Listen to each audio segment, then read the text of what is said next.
Low பட்ஜெட்ல ad run பண்ணா sales வருமா? வாய்ப்பில்லை ராஜா. ரீசெண்டா ஒரு ப்ராடக்ட் வச்சு டெஸ்டிங்க்கு ஆட் ரன் பண்ணேன். ஸோ ஜஸ்ட் ஆட் ஸ்பெண்டுக்கு 200 rupees தான் ஸ்பெண்ட் பண்ணோம். ஸோ 200 rupees ஸ்பெண்ட் பண்ணி எங்களுக்கு 33 லீட்ஸ் வந்துச்சு. ஸோ அதுல இருந்து 4 ஆர்டர்ஸ் கன்ஃபார்ம் ஆச்சு. ஸோ பர் ஆர்டருக்கு 250 rupees வந்து சாலிடா ப்ராஃபிட். ஓகேங்களா?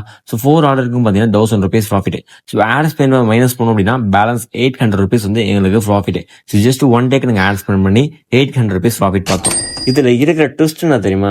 நாங்க ப்ராப்பரா மெட்டா கேம்பெயின் கூட ரன் பண்ணல. ஜஸ்ட் ஒரு எக்ஸ்பெரிமெண்ட்டுக்கு பூஸ்ட் போஸ்ட் தான் யூஸ் பண்ணோம். பூஸ்ட் போஸ்ட் வந்து மெட்டாடோட பெட்டர்னு சொல்லல. ஓகேங்களா? ஸோ மெட்டாட் தான் பார்த்தா லாங் டேர்ம் ஸ்கேலபிள் பண்ண முடியும். ஆனா ப்ராப்பரான ப்ராடக்ட்டும் ஸ்ட்ராட்டஜியும் உங்ககிட்ட இருந்ததுன்னா நீங்க சிம்பிள் பூஸ்ட் போஸ்ட்ல கூட உங்களால ஆர்டர்ஸ் எடுக்க முடியும்னு சொல்றது ப்ரூவ் பண்றதுக்கான ஒரு எக்ஸ்பெரிமெண்ட் தான் இது.